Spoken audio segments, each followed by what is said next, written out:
好啊，今日全日都要講呢一個美伊戰事㗎啦。咁因為都迎嚟咗一個開火以嚟一個最大嘅一個轉捩點啦，就係雙方都同意停火2星期嘅，亦都各自嘅代表咧會喺星期五喺巴基斯坦嗰邊咧就會談判啦。咁所以呢一個就好似消息面上就唔差嘅一個發展嘅。所以亦都令到呢個紐油布油咧已經係落翻去$100樓下㗎啦，個跌幅係1成幾咁樣跌落嚟啦。咁而美國同歐洲嗰邊天然氣嘅價格咧，亦都係大跌啦。歐洲嘅一啲指標期貨咧，更加係大跌2成添嘅。好，能源嘅價格回落，大家好似喘一喘定翻啲啦。但係其實95蚊嘅呢一個油價咧，比起真係打仗之前60、80嗰啲嘅水平咧，都仲係高咗一截嘅。呢個情況係咪仲有個戰爭嘅日價，定係有啲滯後嘅反應，會唔會再回落翻去嘅咧？我諗咧，而家目前咧嗰個油價去翻95蚊嘅水平咧，基本上仲係有日價喺度嘅。因為我哋去比較翻咧，就係話喺戰事發生之前咧，其實都係講緊60、70蚊啦。咁當然我哋嗰段時間裏邊咧係反映緊咧，就係話2026年啊，全球嗰個經濟嗰個增長咧放緩啦，同埋咧對於原油嘅需求咧有一個放緩嘅情況啊。咁所以咧當其時嗰個油價咧大概喺70蚊或者樓下咁樣水平。咁但係而家你話去到90蚊，呢啲咁嘅水平裏邊咧，其實一來係有個日價裏邊，第二就係反映咗咧，就係話過去一段時間咧，霍爾木茲海峽嗰個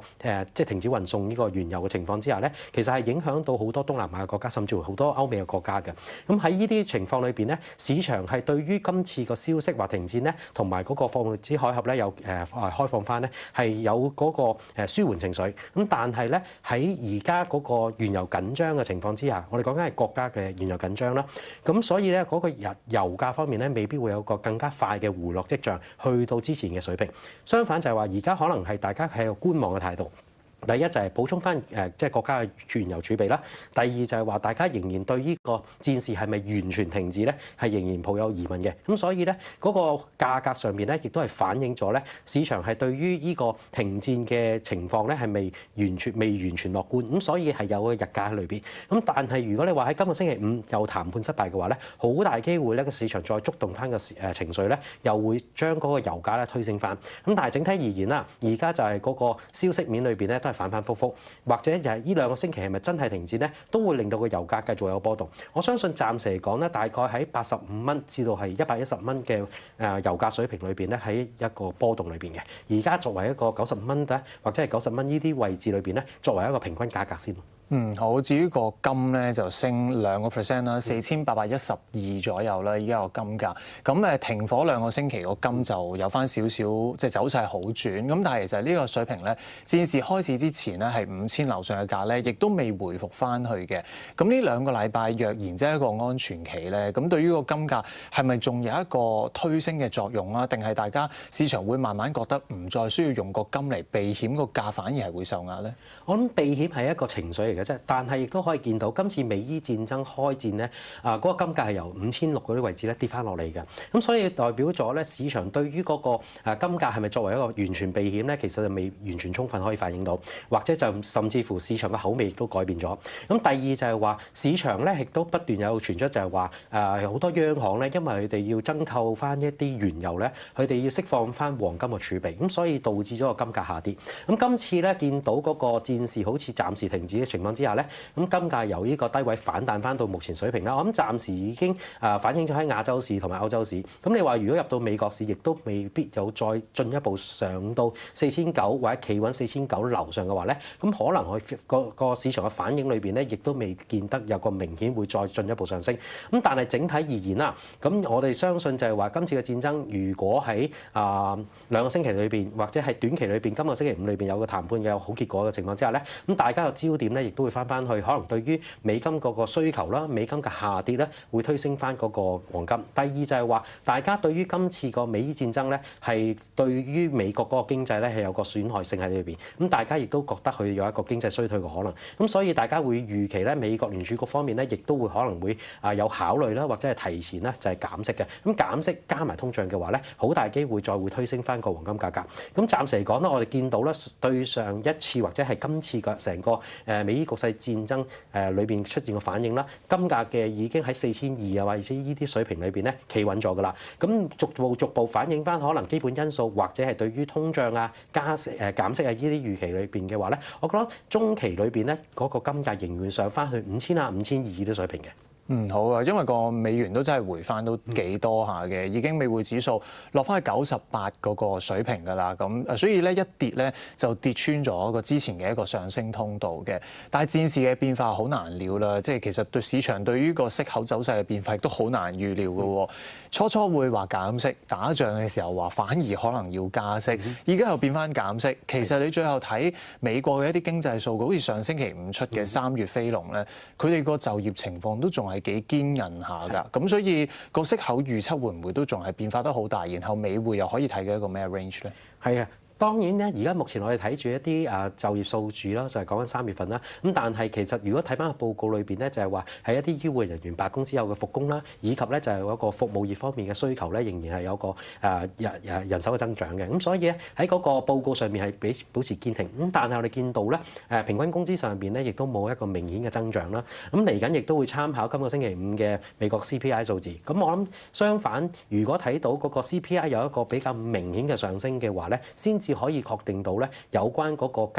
即係減息嘅情況咧係有可能要繼續延遲。咁但係我哋相信咧，可能呢個 CPI 亦都有機會反映咗咧喺近期嗰個原油價格上升啦，拉動咗其他一啲市場，甚至乎嗰個物價上升嘅。咁所以市場而家個反應裏邊咧就係話，當然對於美國聯儲局會唔會好快減息呢個預期裏邊咧係仍然係觀望啦，以至係拖延咗嘅。咁所以暫時嚟講咧，我相信個市場咧對於嗰個美國或者美元嗰個上升嘅空間咧，仍然係保持一個審慎甚至乎觀望嘅態度。所以整體嘅發展嘅話咧，我諗要去到過埋喺去到5月嘅時間咧，睇下整體嘅 CPI 嘅數字，然之後去評估後續會唔會有機會減息嘅情況，先至會作為一個肯定。我諗相信而家暫時嚟講咧，美匯指數咧喺98啊，甚至乎97半呢啲位置咧，會有一個企穩嘅跡象。但係你話上升空間上翻去之前嘅100啊，或者更加高嘅水平咧，可能就會有嗰啲難度啦。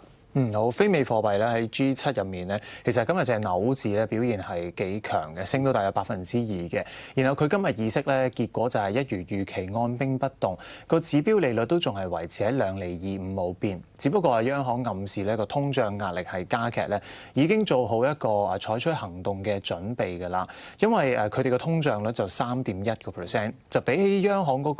個接受嘅區間咧，其實高咗少少啦。咁佢個利率都先至係2厘幾啫嘛，咁所以唔係幾壓到個通脹嘅。咁所以係咪央行個口氣算係中性偏鷹，所以對個貨幣有咗支持咧？呢個係嘅，從佢哋嘅説話當中，或者係嗰個態度啦，以至我哋從呢個數字上面去睇咧，基本上嗰個口氣咧都係中性偏鷹㗎啦。咁點解偏鷹嘅話咧？咁大家其實睇翻全球嘅央行咧，都係講緊同一個口徑啦。今次嘅美伊戰爭令到個油價上升啦，以及誒經濟個衰退嘅情況啦，或者生產成本上漲嘅問題咧，呢啲去帶來一啲叫做通脹嘅。咁但係亦都可以咁講，可能係滯脹啦。咁但係從數字上邊係真係要上升咗。咁變相如果用數字以及呢個利率去作出評估嘅話咧，係有機會咧係估計係有加息嘅。咁但係點解要加息，或者係需唔需要加息咧？我諗要後續睇下咧，就係話今次嘅美伊戰爭啊，以及原油供應方面會唔會有所放緩，然之後油價亦都係回軟翻。我諗央行暫時嚟講咧，口徑上面咧係偏向有機會加息，從數字上。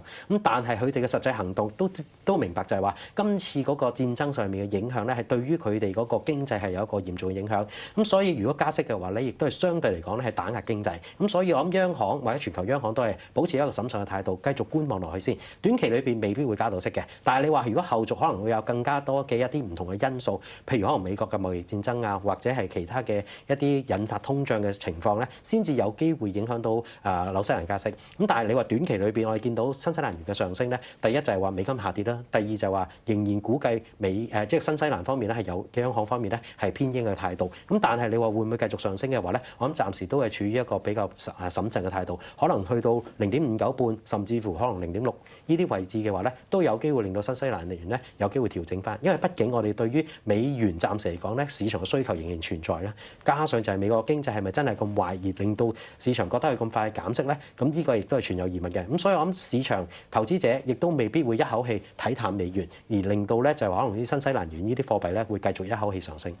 好，4月咧仲有日本啦、美國啊、英國同埋歐洲央行咧都係會議息啦。咁啊，日本議息結果最快就28號嘅，係咪頭先講嗰4間之中咧，佢嘅加息機會率係最高嘅咧？今朝日本其實出咗2月份嗰個實際工資按年升1.9%咧，高過預期嘅喎。咁所以嗰個通脹壓力係咪都大咧？又係從數字上面睇啦，工資上升咗，係咪會真係拉高個通脹咧？但係我哋睇到咧，日本咧喺今次嗰個美伊戰爭油價嘅影響咧，其實嗰個商業活動咧都係受到好大影響，包括埋呢個旅遊業方面咧，都係有一個重挫嘅。咁所以喺而家呢段時間裏邊，我哋係咪見到日本央行真係要出招去加息咧？咁有兩個態度，第一就係話佢從數字上邊迫使佢哋係有個加息，因為畢竟我哋由上年到而家都係講緊日本央行佢哋經常發出呢啲鷹派嘅信號係加息嘅。咁呢個亦都唔排除，咁但係會唔會喺今次裏邊加息咧？我諗暫時喺呢個局勢仍然緊張，經濟亦都存在一啲隱憂嘅情況之下咧，未必會咁快加息。咁但係你話會唔會突然嚟個加息嘅咧？咁呢個亦都唔排除。所以我相信咧喺